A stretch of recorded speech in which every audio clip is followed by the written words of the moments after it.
I am Molly Maybrun. I am the city's project lead in the city administrator's office for the Howard Terminal project. And I do also have a PowerPoint, which also summarizes the written materials that were in the agenda packet that was published a week ago Friday. So let me see if I can share my screen successfully. Are you seeing that and hearing me? Yes, both. All right, success. So this is a response to the written report that was prepared by Professor Agha, which she just summarized in her slides. So I just wanted to start by addressing some of the public comment regarding the independent fiscal analysis and the question of sort of, is this the independent fiscal analysis that members of this body have previously requested? And I would say unequivocally, no, it is not. The primary reason I would say that is because there is no deal to analyze at this point. So I think Professor Agha's presentation that she just gave hewed much more to discussing the preponderance of evidence in academia about what happens with sports deals, which is all useful and familiar information, and for the city of Oakland, very familiar information, since some of those studies could be or were based on events that we have lived. But that being said, the report also spends a great deal of time delving into a hypothetical deal at Howard Terminal, which does not exist. And so many of those specifics are inaccurate. So it was noted by some of the public speakers that this report was commissioned by PMSA. There is a reason that academics provide transparency, as Professor Agha did, about who paid the bills for various reports, because this report was commissioned by the group that unsuccessfully sued the city to try to stop us from issuing the EIR, unsuccessfully challenged that EIR in court, and has opposed every step of this project along the way, including the port's term sheets, the city's term sheet, and the BCDC Seaport plan. So, do I believe that this report is that independent fiscal impact analysis? No. Do I believe it's a great summary of existing academic studies and information that's been generated about sports deals of the past? Yes. I also want to note that we have had no interaction with Professor Agha, so no outreach from her office or ability to provide accurate information, although we have attempted to do that in our report. So briefly, I want to talk about a few high-level topics that we noted in Professor Agha's written report. The first one is infrastructure financing districts. So the report makes an assertion that infrastructure financing districts are a, quote, risky and usually unsuccessful method to provide sports subsidies. This one was a bit of a head scratcher for me, as IFDs are a fairly recent creature of California law. They have been used less than a dozen times, all in the last decade, and to my knowledge have never been considered and certainly never utilized as a method to provide sports subsidies anywhere in the state. In this case, the ballpark would be privately financed, constructed, and operated, so very different than the deal structure that we're all familiar with at the Coliseum. The city has never considered, nor have the A's ever requested the IFD to finance or subsidize the ballpark. The IFD would be used to reimburse the A's for their costs of building on-site public infrastructure and parks. So we're talking about streets, sidewalks, parks, park benches, trees, sewers, electrical lines, etc.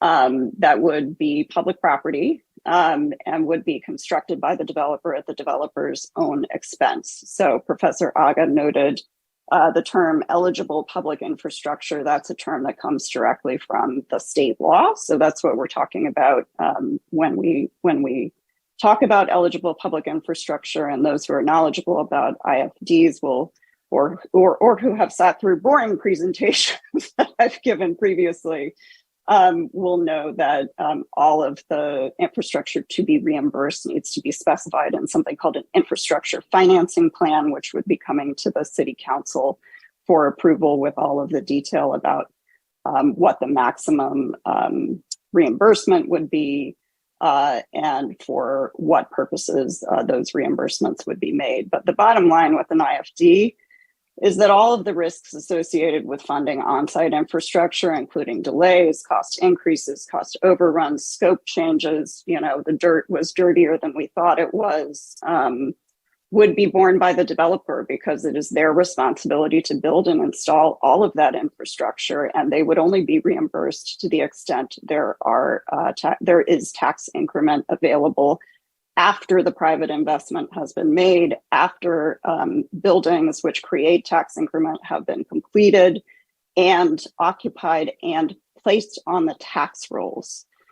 So this is not a, we hope that tax increment might be created. This is, buildings have been built, tax increment is in place, and now we are going to use a portion of it to reimburse the developer for that investment in public infrastructure and parks.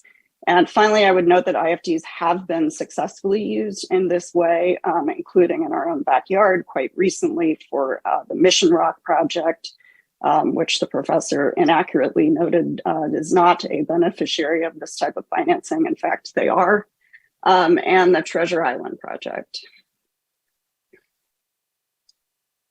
The second major topic that I wanted to hit on is offsite infrastructure and the assertion that the costs could easily exceed $850 million by 2025. We stated in the agenda report, but as it was misstated again, I'll repeat it. The city's cost estimates do include and have always included inflation. We are aware of it. We are very aware of it, certainly in the last 6 months, as I think everybody is, as they're feeling inflation in their pocketbooks. So when you add inflation on costs that are already inflated, you get a really inflated number. So to be clear, the city has always included cost escalation specifically, and you'll find detail about how we generated these numbers, 6% inflation per annum to a typical construction start year of 2026 is already baked into all of our cost estimates. So by starting from these hypothetical offsite infrastructure costs, adding seaport compatibility measure costs, which appear to just be a swag, and then escalating costs that are already escalated, I would say that the professor overestimates the offsite infrastructure costs by at least $250 million. Also, with regard to offsite infrastructure, there is a statement that the city's potential offsite infrastructure obligation would rely on issuance of a $350 million limited obligation bond. I want to make sure that you all have accurate information about that. Offsite infrastructure, per the council's direction, would be funded primarily by federal, state, and regional infrastructure grants. Now, I want to be clear for the public that this is not unusual. This is how infrastructure everywhere in Oakland and in virtually all cities and jurisdictions in California is built through a combination of tax increment districts like former redevelopment districts from which the Warriors and Giants benefited in terms of all of the infrastructure that was built out in Mission Bay over the last 30 years, as well as federal, state, and regional infrastructure grants. Those are the primary funding mechanisms for building infrastructure. And that is consistent with our approach here. The limited obligation bond would only be utilized if those sources are insufficient. The $350 million number is also off by a factor of more than 2. We have always as a city staff team, looked at the potential for issuing a limited obligation bond through the lens of first we pay ourselves, right? So the professor has very aptly described the expenses, which can be unexpected, which can result from projects like this, both sports projects and real estate development projects. And so in looking at structuring a limited obligation bond, we have looked at the projected revenues from the project and the projected expenses from the project, and first deducted from those revenues the expenses that we anticipate undertaking before we look at what the bond proceeds could be. So $350 million is not an accurate estimate. I also want to be clear that a limited obligation bond is quite distinct from a general obligation bond, which is what the city and county issued for the Coliseum and is the more typical debt structure that I have seen associated with these types of sports facilities, although I do not pretend to have as exhaustive of a knowledge of all of them as I'm sure the professor does. So for the public, a general obligation bond is a bond which essentially puts the full faith and credit of the city behind the debt. So it sort of says, this debt is the first thing that when we as policymakers make our budget for the year, the first thing we have to do, just like a household, is we have to pay our mortgage, right? We have to pay our mortgage, we have to make our car payment, etc. It's a general obligation debt. A limited obligation debt is quite different, as you can tell from the name. And what it does is it gives recourse to the bondholders to only a certain set of revenues, in this case, revenues that are directly generated by the project. And in that way, it does keep those bondholders more remote from the city's general fund. Last, on offsite infrastructure, there was a discussion about the additional maintenance costs that would be associated with the offsite infrastructure and the fact that there was no dedicated revenue stream to cover their expense. To be clear, all of the offsite infrastructure, with the exception of the grade separated crossings, are existing public streets in the city of Oakland, which the city currently maintains out of our general fund. So these are not new costs. These are costs we currently undertake. I think that it's reasonable to say that some of the maintenance costs will increase because we are essentially improving or installing, elements like street trees that might not exist today. I think it's also quite fair to say in many cases, the maintenance costs will decrease because we are replacing infrastructure that is decades or in some cases centuries old with brand new infrastructure, which costs much less to maintain and will not need to be replaced again for some time in the future. And also that all new public streets and parks that we talked about, that on-site public infrastructure earlier, would be maintained by the developer at the developer's expense, not the city. So existing streets, which the city is currently maintaining, it would continue to do so. New streets would be maintained by the developer. With regard to projected revenues and community benefits, there is a statement in the report that many of the community benefits derive from increased property tax revenues, and that if those fall short of expectations for macroeconomic reasons, we essentially may not see these community benefits. I'm paraphrasing there, but you can see the quote. I just want to be clear that the only community benefit that is tied in the council approved term sheet to property tax increment is offsite affordable housing. That is the only one which is proposed to be funded through the EIFD. In that, you may recall that the council approved a term sheet in which 20% of all IFD revenues would be set aside up to a cap of $50 million.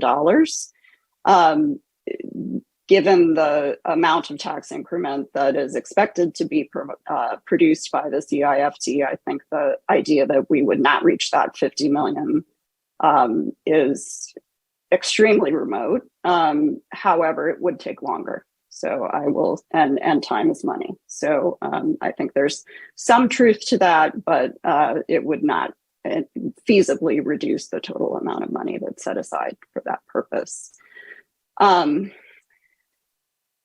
finally, it is worth noting that there is an alignment of interests between the developer and the city here in terms of wanting to develop the site as quickly as possible and as densely as possible, because the faster it's developed and the more densely it's developed, the more tax increment is produced and the more tax increment is available for both community benefits and for the developer to be reimbursed for the construction of public infrastructure. With regard to impacts to port activity, there are references in several places in the report about significant and unavoidable traffic disruptions that will affect not only the health and safety of individuals, but will affect economic activity in downtown and the port. I do want to note there is no such thing as a significant and unavoidable traffic disruption. That's a term in CEQA, and traffic disruptions are not CEQA impacts. That being said, we understand that's a distinction without a difference to the general public. And for those who are experiencing traffic disruptions, nobody likes them. So, and they do have the potential to create the types of negative externalities that the professor discussed. And so this is something that we spent a great deal of time in the drafting of the EIR, working with the port, who had its own independent traffic consultant who peer-reviewed all of the city consultants' work and, in fact, stress-tested that work to see, look at several worst-case scenarios about what might happen if some of the assumptions in the traffic analysis were incorrect. What we found is that with all of that offsite infrastructure investment that needs to be made, traffic flow at Adeline and 3rd, which is the main entry point to the port, would improve as compared to current conditions. It would improve on game days and it would improve every day. The intersection of 5th and Union Street, which brings port drayage trucks from I-80 to the seaport, would also improve. And overall, most streets will operate similarly on game days as compared to existing conditions. So all of that investment in infrastructure is not for nothing. It does buy us quite a bit of improvements in terms of traffic flow, as well as traffic safety, multimodal options that don't exist today, bikes, peds, more sustainable forms of transportation. This one was puzzling, so I just wanted to call it out because it's really completely inaccurate, and I want to set the record straight on this. There is no concept that the Phase 1 stadium development would be allowed to open with only on-site infrastructure in place. All infrastructure improvements and operational measures that are required to mitigate potentially significant transportation safety impacts or address non-safe CEQA traffic impacts like traffic congestion are clearly identified in the EIR in 140 pages in great depth as either mitigation measures or non-CEQA recommendations. Most of those are required prior to ballpark opening.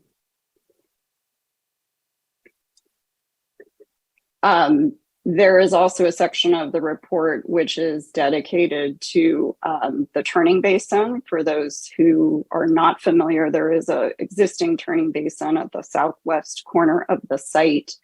The port has reserved 10 acres of the 50-acre site in their term sheet with PAs for construction or enlargement or realignment of that turning basin. As the ships that call the port grow longer, the turning basin is sort of becoming too small. And so there has been a project moving forward in parallel, led by the port and the Army Corps of Engineers, to identify the best alignment for that. The tentatively selected plan, which was published in December of 2021 by the Army Corps, in fact, requires only about 2.5 acres. So remember, the port set aside 10. Army Corps says we think we only need 2.5. And the port's term sheet requires, and I'm going to quote here, that the A's waive any claims to payment or compensation from the port for the port's election to use all or any portion of those lands. So the idea that this would be costly or difficult to implement seems unlikely to me. And then last, macroeconomic trends. So there's definitely some discussion throughout the report about how the risks to the city might change as a result of some of the bigger changes that we see out there in the world. So specifically, rising inflation, interest rates, and reduced access to capital, which might lead this project to build out more slowly or less densely, or some combination thereof. And I think that is a reasonably foreseeable outcome given where we are currently. And so given that that is a reasonably foreseeable outcome, I think the key is to structure the transaction in such a way that those risks are appropriately borne by the developer and not by the city. So further, the report goes on to state that if expenses rise or revenues fall short of projections, taxpayers will be further responsible for infrastructure costs under the current term sheet. Again, I want to go back to the direction that Council has provided. Council has never authorized staff to consider the use of existing general fund revenues for project costs, and has instead authorized staff to utilize only new taxes that would not exist but for the project, to pursue federal, state, regional, and other funding sources for offsite transportation infrastructure, and to protect the city's general fund. And as such, the primary public finance tools that we have looked at for this project, the IFD and the LOB, would be payable only from incremental project tax revenue. Further, as I noted, there is no deal at present, so City Council could elect to limit the city's offsite infrastructure obligations to only those improvements for which it already has adequate funding. As you know, we brought a item, our major projects team brought an item forward last week, and that funding level today stands at around $375 million.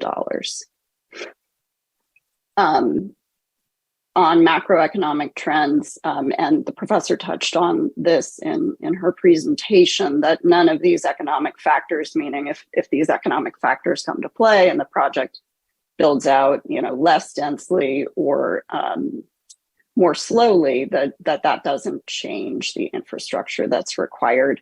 And in fact, I wrote down one phrase that the professor said, because it kind of caught my ear, so to speak, that the idea that these improvements are only needed because of the site location. I think that speaks to just a fundamental lack of understanding of this location and of the transportation dynamics in this area. These improvements have been needed for decades, honestly.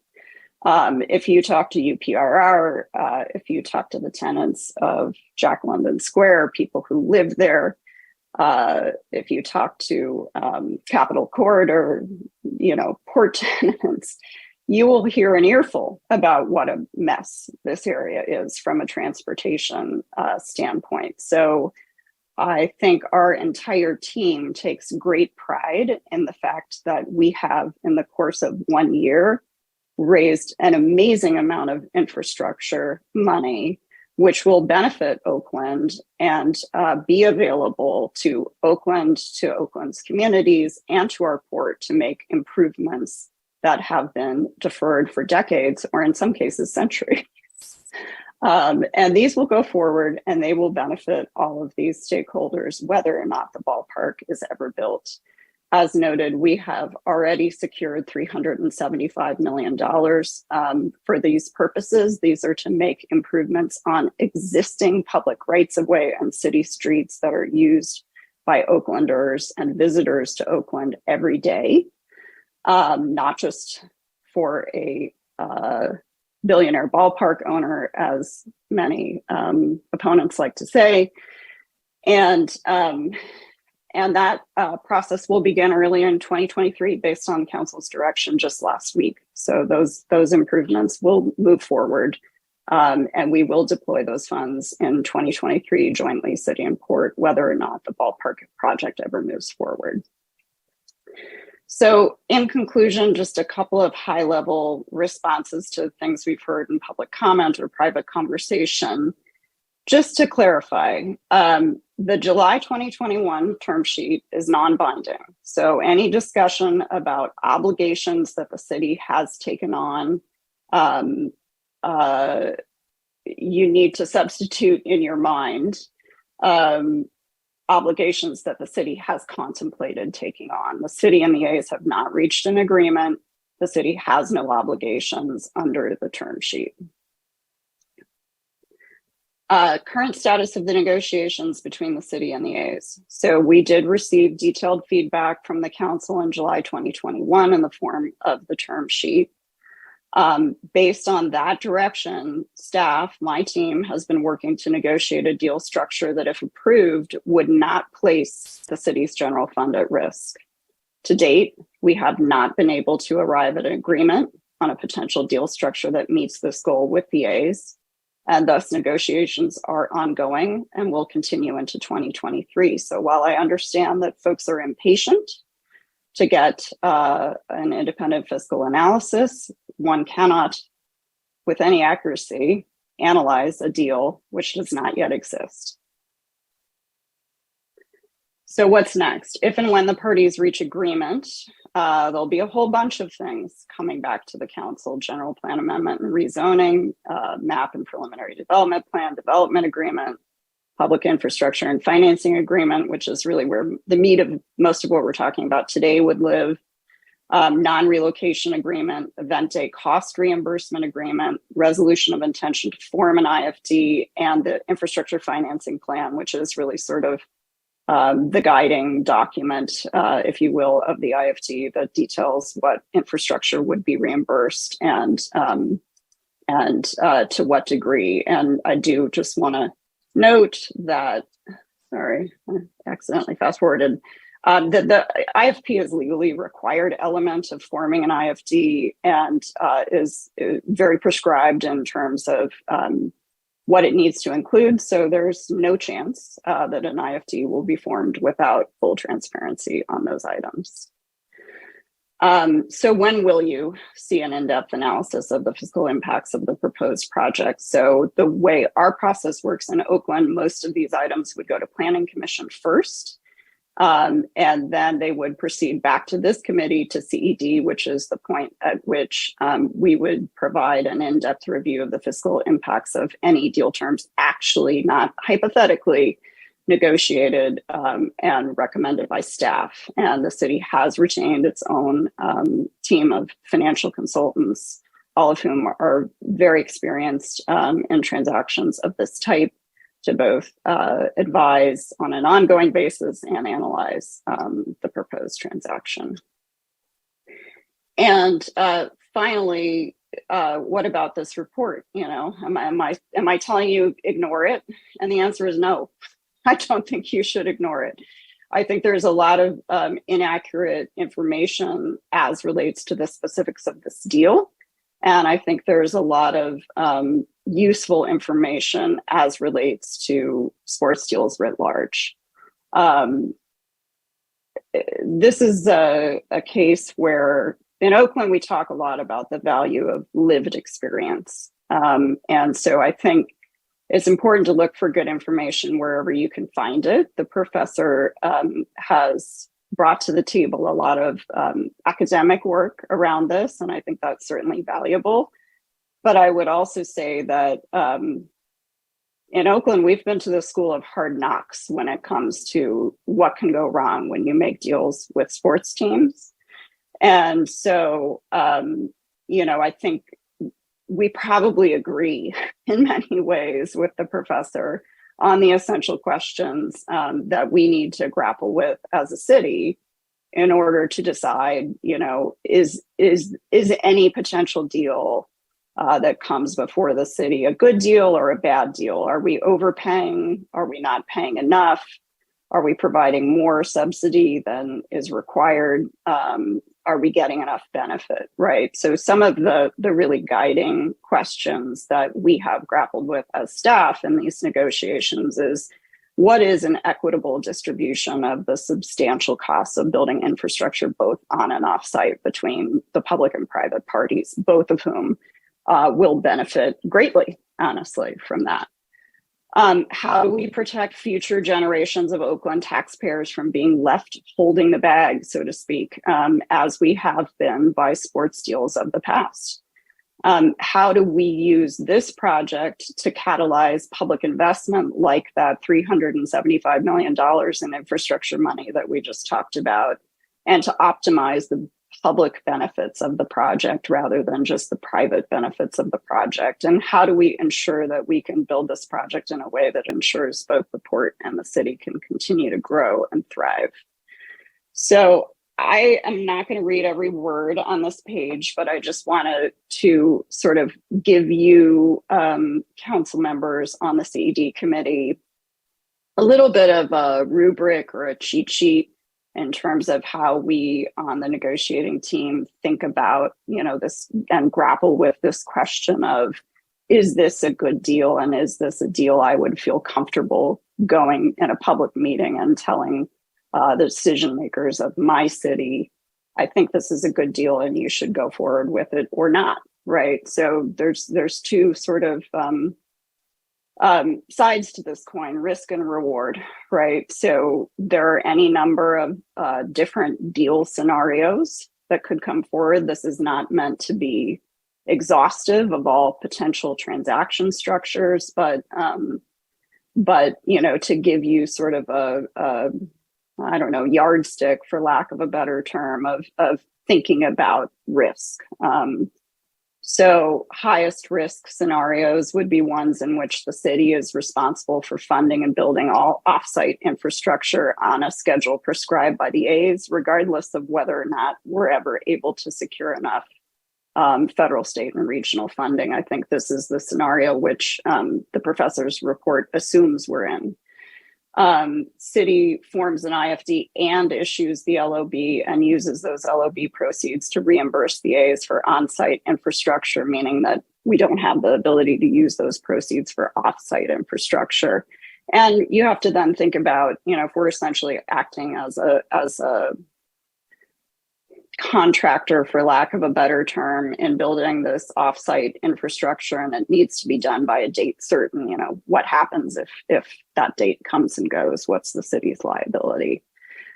Taking that risk down a notch might involve the city still being responsible for funding all of that offsite infrastructure, but keeping the non-property tax increment, the ability to issue the LOB, and to use that to supplement federal, state, and regional funding for offsite infrastructure. It might also involve sharing the responsibility for actually constructing offsite infrastructure between the city and the A's, and limiting the city's liability related to being able to perform on its responsibilities related to constructing offsite infrastructure. Again, reducing the city's, and this is all from the city's perspective, reducing the city's risk kind of another level. We could form an IFD, retain all that non-property tax increment.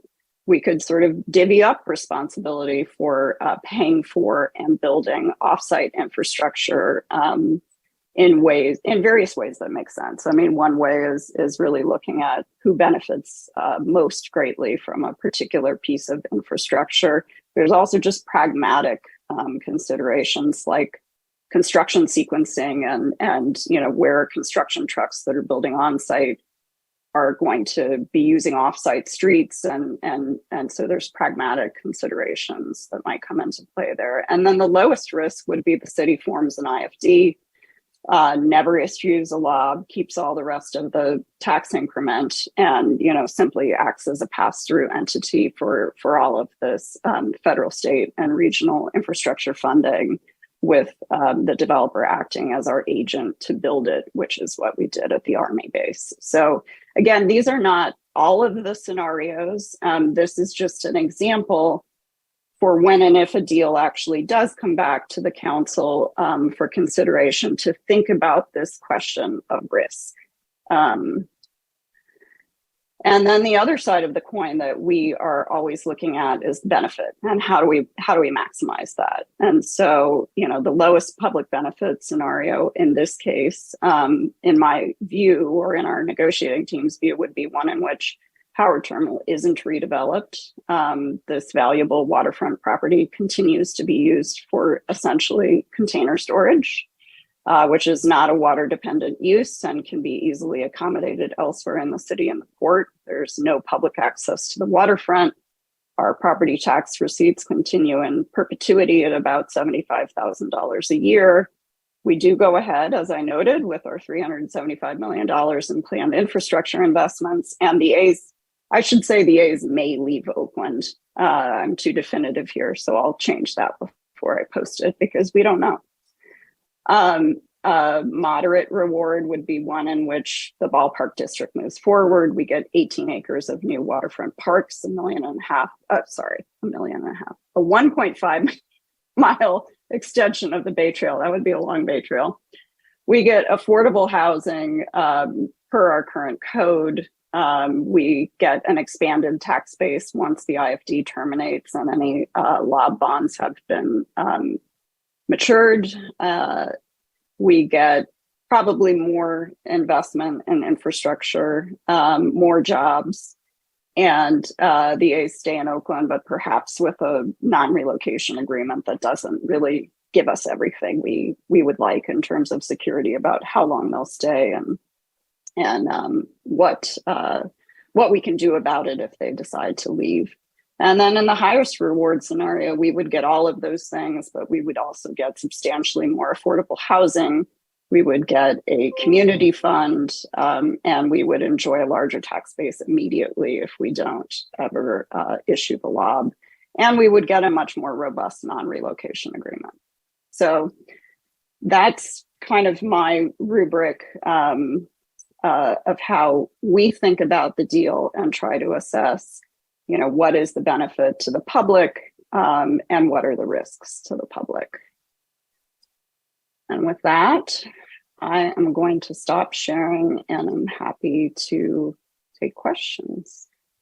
Thank you, Molly. I want to give the professor 2 or 3 minutes just to give an initial response. She'll have additional time to answer questions, but because the staff took a lot longer than I expected, I want to give the professor just 2 or 3 minutes just to give some initial top level rebuttal to rebuttal kind of response, and then we'll go to Q&A for everybody.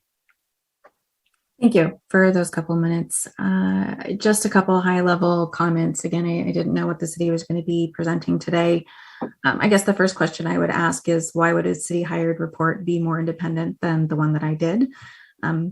Certainly, we just heard a statement that there's a strong alignment of interest between the city and the developer to make this happen, and especially expeditiously. I will say that IFDs are not brand new. They're called tax increment financing throughout the rest of the country, and they have been used continuously for sport-related projects. So there is no lack of information on those. The Mission Rock and the Treasure Island development are not purpose-built to relocate a stadium, and that's what makes them very different than what's going on at Howard Terminal. But I would say it's still the same. There's no details until the IFD comes to the City Council. I think there's a lot of people would like to know what those details are before, and I understand that in the middle of negotiations you can't present all of it, but there's an exceptional lack of detail here.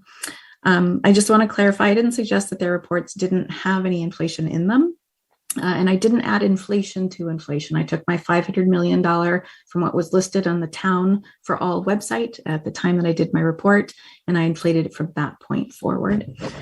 And then I guess I assumed that if there was any gap, it would increase to there, or that it would be applied to the LOB. That's my mistake. If it's capped at $150 million, and that simply means there's maybe $200 million that there's no backstop for.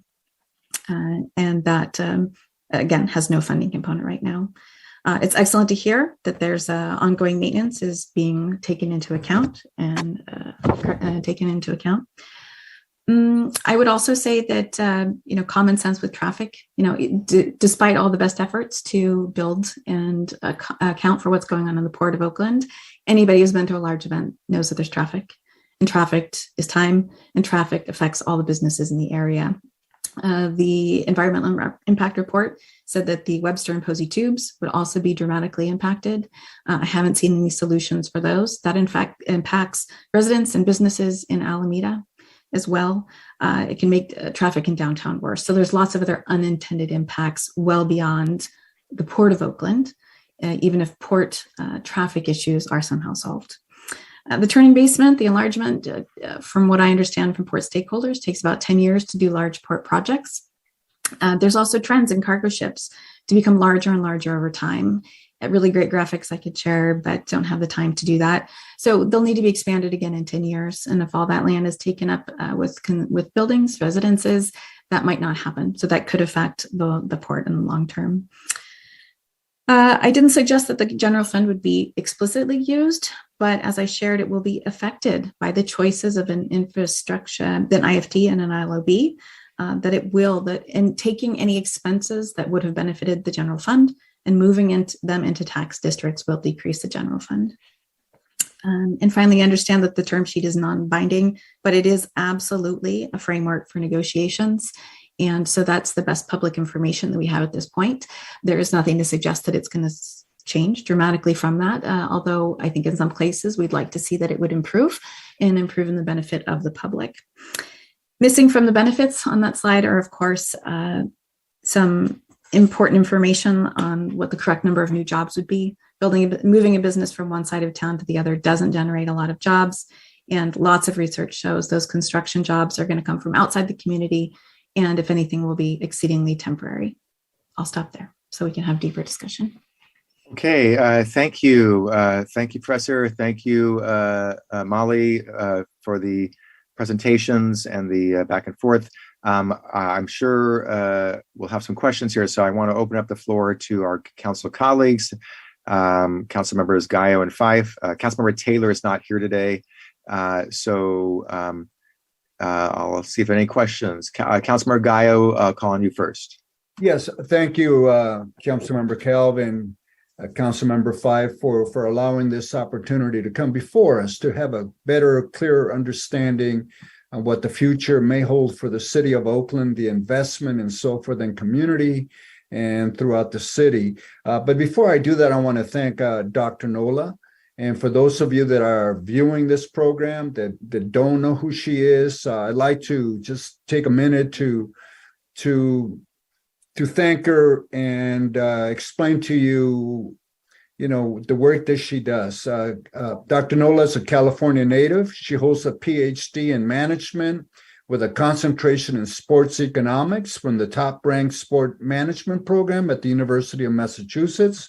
She is currently a full professor at the University of San Francisco, where she combines her training in both economics and management to study inequitable redistributions of wealth, the structure of forces that allow for the inequity, and the policies that can remedy them. For over 20 years, Dr. Nola's research has focused on public goods and externalities, the economic impacts of teams and stadiums, the efficiency and equity outcomes of stadium subsidies, and a variety of issues related to pay and gender equity in sport. In addition to receiving awards for both her teaching and research, she is a board member. She is a board member of the North American Association of Sports Economists and has published at least 30 papers, book chapters, and case studies in the field most prestigious journals and beyond. So thank you, Dr. Nola, for joining us, and we really welcome your information. But members of the council, we got to remember that, one is I do want to see the A's stay in Oakland. I would love to see them continue to build at the Coliseum, continue to develop an area of East Oakland that's greatly needed. And certainly now where the Port of Oakland is today, the job creation for West Oakland, the development, the future is certainly a positive one. I have visited Long Beach, and they clearly pointed out that where Oakland is today with the Port of Oakland and the airport is tremendous and has a better future. And secondly, I did have a chance to be with the National League of Cities in Kansas City 2 weeks ago. And what you saw on TV every day and in writing and the newspapers was about the Kansas City Royals baseball team wanted to relocate downtown next to the river where they're building a brand new bridge. And so there's a great deal of debate in terms of the public, in terms of why are we investing for another stadium where, a couple of miles away, you have the Kansas City Royals and the Kansas City Chiefs football team playing together in a stadium that manages their activities and the well-being of the public that's there. So there's a great deal of debate there. And not only in Kansas City, but also in Washington, D.C. with the Nationals baseball team in terms of the return to city on their investment for a stadium. So I do want to just remind us that, not only do we go through this with the Oakland Raiders, the Warriors, and also with the Oakland A's. I was very close to their effort in terms of them wanting to move to Fremont, to the city of Fremont. Then they wanted to go to San Jose and had already acquired the land in San Jose, but the San Francisco Giants stopped them through the Major League Baseball because they would be competing with their fans coming out of San Jose. And then, of course, now they're in Las Vegas. And certainly, I know a couple of the council members in Las Vegas, and they think the A's already in Las Vegas. But anyway, so I think that, we have great challenges in the community, and I'd love to see them stay at the Coliseum. They it looks like they have acquired half of the property, still not a done deal yet. But at the same time, we as a citizen of Oakland have invested millions of dollars and still paying for that. We located BART, we located the buses, we have a freeway, we have the airport, and even have the ferry boats down not too far away, the parking, and we'd love to have them at the Coliseum, and certainly East Oakland was extremely welcome the support and the development and the experience of business group that we once had at that site. But I thank you for the information and look forward to continuing to work with you. Thank you, Councilmember Cow. Thank you. Thank you, Councilmember Gallo. Councilmember Fife. Yes, thank you. And thank you for both of the reports that were presented here, as well as the documents that were in the packet. I did not see the final slides, though. Molly, will those be presented to us? I tried to read the information on the screen, but it was really small. Did we have that ahead of time? No, that will be put on our project website. Veronica will post that so that it's available for you and members of the public. Okay. And quite frankly, the website is difficult for people to reference. So if you could just email us the link so we can get that out in our newsletters and to the public, that would be appreciative. But I do want to say thank you for that. Regarding the first presentation, Oakland is not Atlanta. And in understanding that, there are other cities and other projects that we could draw parallels to. So I was wondering through the chair to Dr. Agha, I hope I'm pronouncing that correctly. Can you share a little bit more about the public subsidies, or what some are saying are public subsidies to this project? Can you share a little bit more about what you were stating around the overestimation of the benefit that sports teams bring to cities, and how sometimes, well, if you could just speak to that. and then also what would be in terms of the projects that were on the list that were stated. I'm trying to not have this be a fight, right? And I honestly feel like the two different presentations, it feels like the energy that's being discussed here, it feels like what's behind it is a fight. And I hope what we're fighting for is what's in the best interest of Oakland residents. And the way that things have been going, the way that our mayor has showed up as a cheerleader for this project does not feel like it puts Oakland in the best position to negotiate what's best for residents. I just want to state that for the record. We don't need a cheerleader for this project. We need a leader in these particular times. And so what I'm asking for from you, Dr. Agha, is to just share a little bit more about the subsidies that you're seeing and that you reflected in your report in contrast with what was stated in the city's report, because what we are looking for, what I'm looking for, is an independent analysis that talks about the residents will actually be on the hook for. That's what I want to hear. And the reason I've had a difficult time with this process is it feels like we're moving towards the project, even though we don't have that understanding of what we will have to pay, what Oakland residents will have to pay. So can you tell us a little bit more and with some more reflection on other projects that have happened in California? Does that make sense? It does. It does. I think that's more than enough for me to talk about, and hopefully I can clearly answer your questions. And if I don't, please let me know and I can clarify.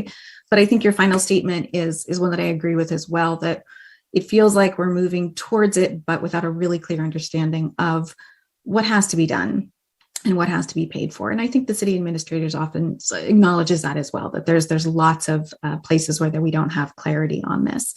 So you mentioned a couple different parts about this. One is subsidies. And so I put up a table, and I understand that my presentation was fairly quick. I understood I had 20 minutes, but the most recent mixed use development projects in California are with of course, the Golden State Warriors, and with the Rams and the Chargers building SoFi Stadium. And neither of those projects required any public funding, nor did they ask for any public funding. And so these are $1.4 billion stadium in the case of the Warriors. It was also a mixed use development. They took on all of the costs on their own. They assumed all those costs. There was zero public cost, and they were able to build an 18,000 seat arena. They were able to build acres of open space. It had retail, it has office. And so it has similar components to what Howard Terminal is being asked to build. The Rams and the Chargers, they built a 70,000 seat stadium at their own expense. That it had, again, retail space, office space. They had hotel rooms. They had residences. They had 25 acres of public access. And that was a $5.5 billion stadium. But again, they asked for no public money to build that. And so what we're seeing with the A's is they're asking to build a 35,000 seat stadium, which half the size of what they have right now. They're going to decrease their supply of baseball seats, which will increase the price for anyone who can't afford to go to the game. They're going to build, again, retail, office, hotels, and residences. So the same thing that the Rams and the Chargers built. But in this case, they're asking for over $1 billion of public subsidies to do it. So there's the sport comparable. And in this case, if we look at the sport comparable, they're asking for an awful lot. And it's something that other people have been able to do. I mean, I'll note that the A's are going to build all the other buildings on their own. I believe the value is 14 billion. It could be 12. I'm sorry, I don't have it on the top of my head. But they clearly have deep enough pockets to be able to do the rest of that construction. And so I think to some people in Oakland, it feels like an affront to be asked for the city to be scraping for grants and limited obligation bonds and all these other funding mechanisms to try and provide something that other team owners haven't needed. Other team owners with, again, access to clearly billions in capital haven't asked their cities to contribute. Okay, so there's that dynamic with the sport subsidies. In terms of similar projects, I absolutely agree. Atlanta is not the same. It does have similar features. And I will say, what was unique about Atlanta is that it moved from one county to another. So if anything, you would have expected even more benefit as money was taken from Fulton County and shifted up to Cobb County. Because if sport really does have that powerful impact that draws new spending and money and people, then you would have seen an enormous shift. It would have been identified in property values or commercial real estate or tax revenues. And so in a situation where it was primed to actually have seen the largest impact that you might expect, it didn't occur. And so you put that now in comparison to Oakland, where they're not shifting counties. They're moving from one side of the city to the other. Really, we're just moving money within a community. So there's nothing about the Howard Terminal project that's different than any other stadium that we study. Again, it has some housing, it has some retail, lots and lots of other projects have that. It's just moving across the city. We're moving economic activity to a different part of the city, which might be a goal for the city. Maybe they want more economic activity around Jack London Square. Now, if that's the case, sure, creating a development there will achieve that. But if you're also wrapping that economic activity into an IFD or an LOB district or any sort of tax zone that's now capturing all of those to fund the project, if you're pulling from anywhere else in the city, the tax revenues that would have gone to the general fund will no longer be there. So again, that birthday party that I would have had at Fairyland, all that spending is going to go to Howard Terminal. And now whatever spending I had is now captured and it's going to that development. It's not going to the city where it would have gone before. So sport projects are the same from that perspective, that they move money around. It doesn't actually matter who pays. So sometimes there's this idea that, okay, maybe mixed use development is a brand new thing. Well, it's not. We used to call it ancillary development. Mixed use just means that the team owner is now paying for it. But it actually doesn't really matter who pays for it. What matters is how we shift money and how we capture it, and if there's anything new. And of course, there's a research study on that. It actually shows that the A's have a very fickle fan base. When they win more, they see more attendance. When they lose more, their attendance drops much more dramatically than other baseball teams. So this idea that somehow this 35,000 seat stadium will be full every night, that's also not reflected in what we know. So when you talk about overestimation, it's now these microscopic details. So there's a study that can predict exactly how many A's fans will show up. And so that, of course, plays into your estimates of tax revenues. There are studies that show what that capture rate would be for the spending in the new office space or the new residential units. How many of the new residents might be new to the city or just existing residents that have shipped? So we actually have study after study that shows all these small ways that beforehand, all the components of the project can be overestimated. As I alluded to earlier, jobs. If I'm picking up a grocery store and I'm moving it from one location to another, there's really not going to be new jobs there. Same with the A's. Picking up the stadium, we're moving it. Really no shift in the number of people that are going to be hired. If anybody tried to build anything, if you tried to renovate your home, build a new fence, build a deck, anything during the pandemic, hopefully you knew that it was really hard to get access to construction materials and, more importantly, access to workers. When the construction industry is at full capacity, there is not space to hire the 35,000 workers or whatever their estimate is. Those are just people that will say no to other development projects in Oakland. They might shift their work to Howard Terminal as opposed to remodeling someone's kitchen. So we're not creating new jobs in an industry that has that full capacity. There's no new jobs being created. We're shifting what jobs they're doing. And if anything, people are coming from outside of the area to take those jobs and then taking whatever money that the city would have spent on them back out of the community. And so that's the other reason that we see losses from sports stadiums is that if you're a beneficiary of those tax revenues, a construction worker, and you don't live in Oakland, you're going to come, you're going to work on the stadium, you're going to get paid an awful lot of money, and then you're going to take that back to Sacramento. So stadiums and sport projects can also cause money to leave communities. So again, that's a lot of things, but I was trying to answer a lot of your different questions that you have. Please let me know if I can clarify any more. No, I have to say that I think that was a very thorough response. And I appreciate that. Definitely would like to hear if there's some feedback from city staff, but I just want to respond to some of the public comment, which is I don't need residents or A's fans or detractors to speak for me in terms of what I'm doing around the project, being pro or con the project. There's one thing I want to know, which is how much will this cost the city of Oakland? And I think it's disingenuous to present that all of these millions and millions of dollars that have been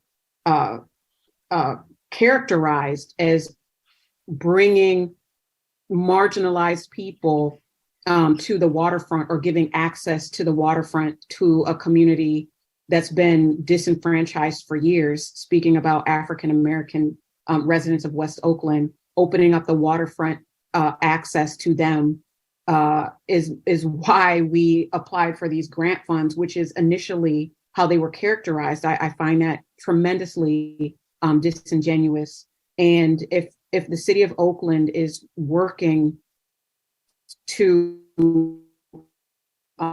get the transportation infrastructure and address some of the other capital improvement needs in the city, why this area? And that's what I need city staff to explain, because there are several areas throughout the city of Oakland that require investment. I mean, our infrastructure, our roads. I know originally 8 years ago when everyone was campaigning for mayor, the raggedy streets in Oakland were one of the things that were mentioned, and they exist in Jack London Square in my district, but they exist throughout the city of Oakland. So to somehow say that now all of this money is coming in to address the infrastructure needs of Oakland, but isn't Jack London Square, and it's not because of a potential ballpark is problematic. This is not towards you, Dr. Agha. This is my commentary about the overall project. So there doesn't need to be speculation about where Councilmember Fife sits on this project. It is, will it negatively impact our operations at the Port of Oakland, which will have potentially a ripple effect on our industry and our ability to transport goods to this region? Is the proper analysis done for that process? How much will taxpayers be on the hook for over the course of generations? Those are the things that I want to find out. So I can't support the project if I don't feel like there's an independent analysis that is giving us that information. That is what I'm looking for from city staff. I've said this repeatedly. I want to make sure that the residents of West Oakland are not further impacted by city government, local and state, I should say, for that matter, since the state has gone out of its way to make sure that this development moves forward. Before I make any decision, I want it to be absolutely clear what are all of the factors that will impact Oakland residents today and for generations to come. I don't feel like that information has been clear. We do not have a development agreement on the table that we can actually negotiate. And it is not the fault of the city of Oakland. I do place the predominant responsibility on the A's and the A's management. And until I have that information, this is up in the air for me.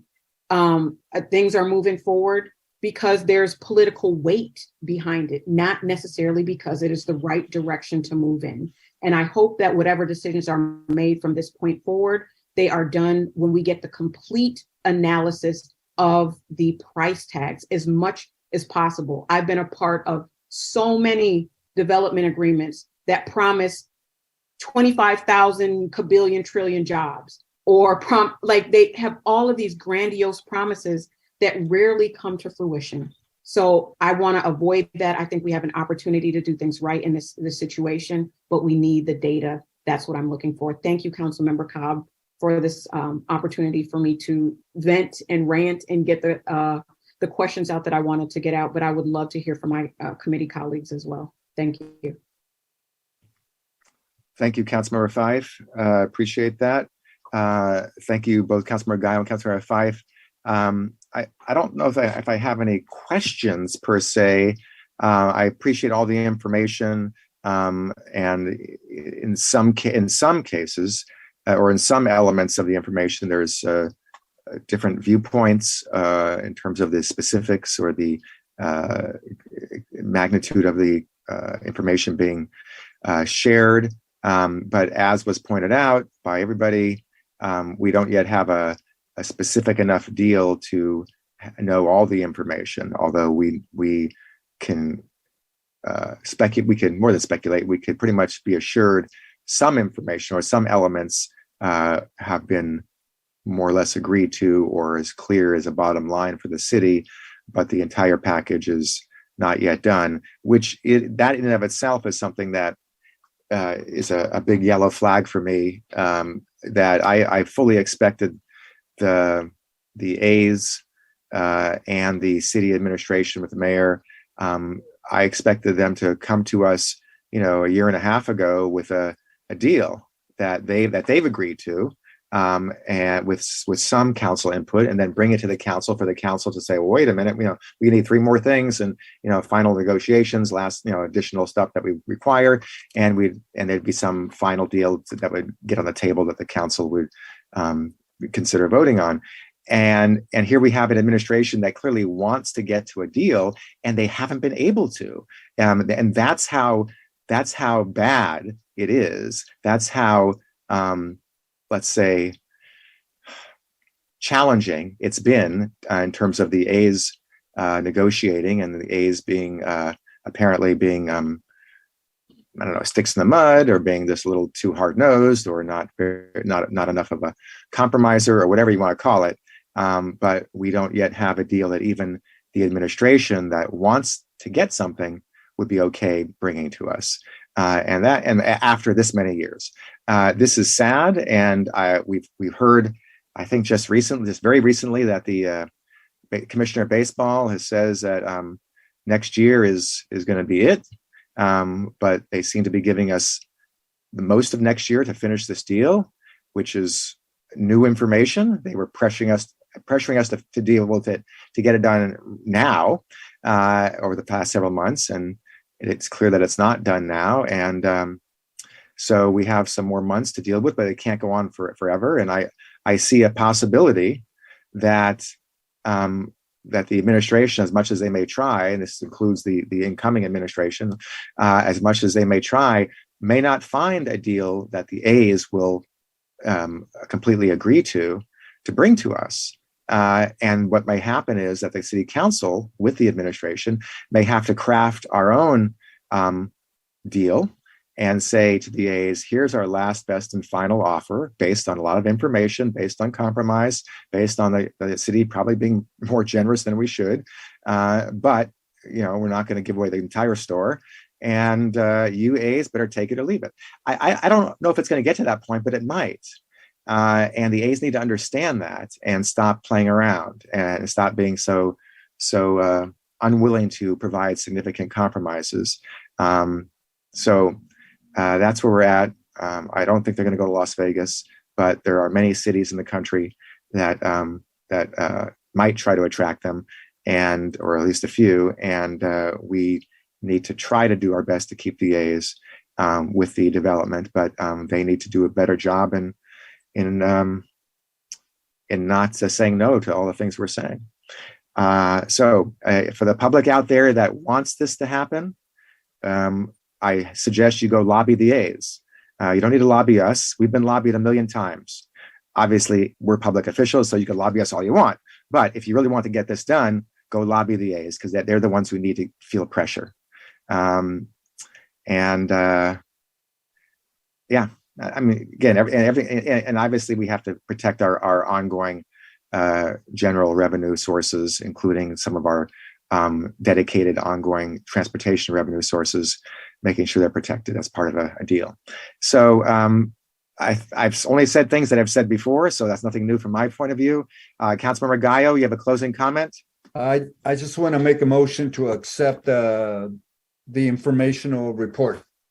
Okay, so we'll just have a motion to accept the report in committee, And as we know, as new information comes forward, the future, some of that information will come to this committee next year. But for now, we'll entertain Councilmember Gallo's motion to accept the report in committee. I'll second it. And second. Okay, thank you. And we could take a roll call vote. Okay, and that was a motion by Councilmember Gallo, seconded by Councilmember Fife to receive and file this item in committee. Councilmember Fife. Aye. Councilmember Gallo. Aye. Councilmember Taylor is excused and Chair Call. Aye. Item 4 is received and filed. Item 5 was Rule 28 off the agenda prior to, so we are now on open forum. At this time, open forum is, there is a 5-minute window to raise your hand to speak during open forum. It is 4:41. Chair Cobb, are we allowing 2 minutes for open forum speakers? Yes, up to 2 minutes, but if people speaking want to take less than 2 minutes, you're welcome to do that. Oh, so noted.